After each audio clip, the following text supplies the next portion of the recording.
Hey guys, welcome to another video of MaxiAspie, and today I'll be talking about my biggest issues with my OCD. I used to find OCD quite hard while I was growing up. My first initial realisation I had OCD was I started an obsession around poison. I was obsessed with the fact that someone was trying to poison me. And that was quite difficult because it even involves people taking bites out of sandwiches before I ate them and all sorts of things like that. After that, it sort of transitioned from poison into a germ obsession, a germ anxiety. You could say I was a germaphobe at one point because anytime I shook someone's hand or touched somebody, I'd wash my hands straight away. And that caused my hands to be red raw and needed some cream to sort of fix the hands and recover them. And then the next obsession after that was my weight. I found, now how my weight obsession started was just someone just said that I was chubby or stocky. I can't remember the exact words, I think it was chubby, but he just said it and that was what started it. So my mum was paying for school lunches and I was throwing them over the fence and not eating them. I was giving them to other people. I just wasn't eating and was hiding that very well. But it went on for 3 years and I was incredibly underweight. In year 7, I think I weighed around 7 stone, 6 stone. Year 8 the same, and then it started to get better around year 9. But what I found with my OCD is as soon as one obsessive compulsion would go, another one would come into the fold.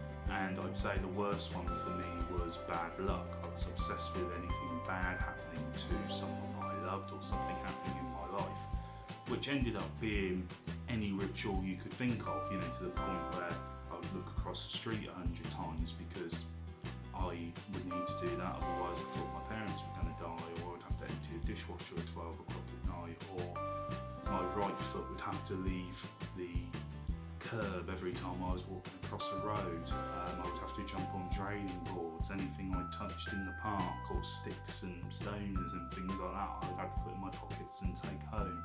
So it was quite a difficult time, and again I done cognitive behavioural therapy and I tried all different therapies that would help me, and in the end the solution again was medicine, and I went on to take OCD medication, which I still take today, and I feel it did help me, and I think I was probably at the point where I needed to. Again though, in all of my videos and all my speeches I always suggest that it's something you keep an eye on, because medicine does have side effects, and it's something that I need to keep my eye on even with the medicine I take now. And I think medicine is very good and it needs to be used when it needs to be used, but not nitty-willy all the time.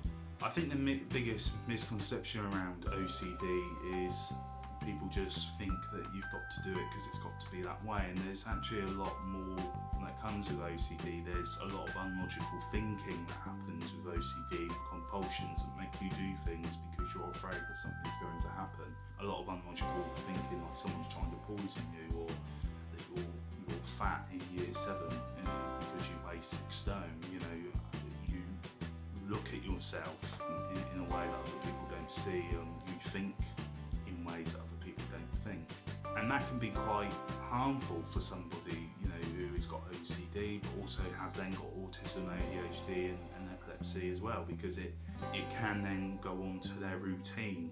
It's a difficult situation because you're damaging yourself. But I've wanted to tell my biggest issues with OCD because again I think there's a lot of misconceptions, and I wanted to get my OCD issues out there because I find the best way is talking about it, and when you share your story, somebody else out there will have theirs and be able to relate to it. There are still some little OCD niggly things that I need to do. A lot of the time it's also ends with number 4. If I check the door, it's got to be 4 times. If I turn off a light, I will do it 4 times. Just things like that. But there's many OCD stories that I would tell, that I'm going to tell on the channel at one point, because I think they'd be really beneficial to people. But guys, put down your stories, always get in touch with me, because I like to hear your stories, I like to hear your thoughts. And guys, again, thank you for coming to watch the channel, supporting my videos, it means a lot. guys, thank you for watching. Take care and goodbye for now.